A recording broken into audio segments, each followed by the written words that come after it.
सबको नमस्कार। मेरे व्यूवर्स, मेरे फ्रेंड्स और मेरे अपने जो भी हैं सभी के मैं आपको एक बात बताना चाहती हूँ कि मैं 2026 में कुछ नई वीडियोस डाल रही हूँ। ये वीडियो बड़ी इम्पोर्टेंट है और ये भगवान की तरफ से कुछ मुझे आदेश हुआ है, वो मैं डाल रही हूँ।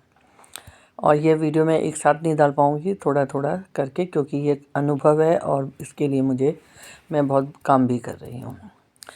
फ्रेंड्स, मैं आपको ये बताना चाहती हूँ कि हर इंसान का जीवन जो है हर समय बदलता है, जन्म से लेके मृत्यु तक।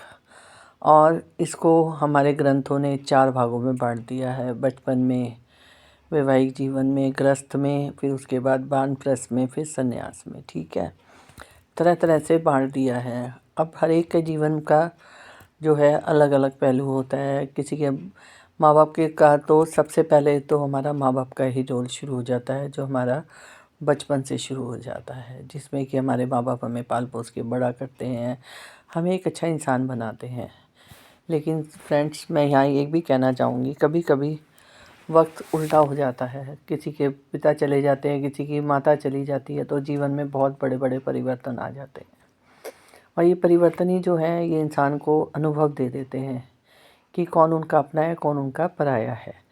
लेकिन इसका ये मतलब नहीं है कि अगर आपके साथ कभी कोई ऐसी मिसहैपनिंग हो गई तो आप टूट जाएं, बिखर जाएं। नहीं, आपको अपने प्रभु की, हाँ, इस बात को पहले साफ़ करने से पहले मैं आपको एक बात बताऊं। अगर कभी भगवान ना करे किसी के साथ भी ऐसा कुछ हादसा हो जाए, बचपन में या जवानी में या किसी भी उम्र पे, तो उसको संसार की शरण ना लेके सीधा अपने प्रभु की शरण में जाना चाहिए।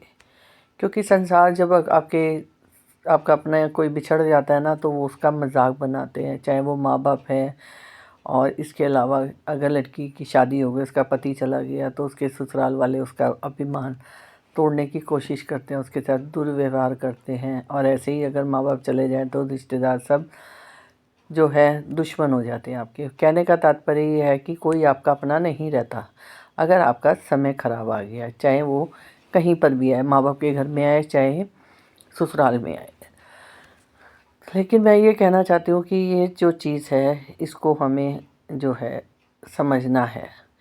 क्योंकि अगर हम टूट जाएंगे तो फिर हमारा तो जो है भविष्य अंधकार में हो ही जाता है। और जब ऐसी कोई दुर्घटना होती है तो सबसे पहले घर के लोग ही आपको बर्बाद करने के लिए तैयार हो जाते हैं, आपके साथ बुरा दुर्व्यवहार करते हैं। लेकिन भगवान कहते हैं कि मैं तो बैठा हूँ, जो हुआ है मेरी मर्ज़ी से हुआ है। और यहाँ पर मैं ये भी कहना चाहती हूँ, भगवान की बिना मर्ज़ी के कुछ नहीं होता। आपको भगवान के हर फैसले को सिर माथे से लगाना चाहिए।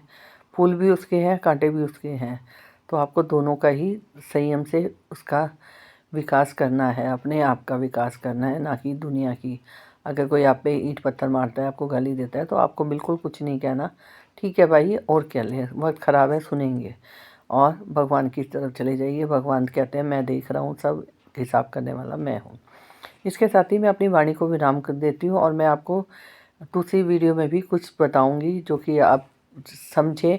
और मेरा आप सबसे यही अनुरोध है, जो मुझे सुने, मेरी बातों को समझे, समझ के ही वो आगे बढ़े। और जिसका दिल करे वो समझे, जिसका दिल करे उसके साथ कोई ज़बरदस्ती नहीं है। मुझे भगवान जो कहते हैं वो मैं आपको सबको बांट देती हूँ, क्योंकि मेरे पास देने के लिए कुछ नहीं है सिवाय भगवान के ज्ञान के।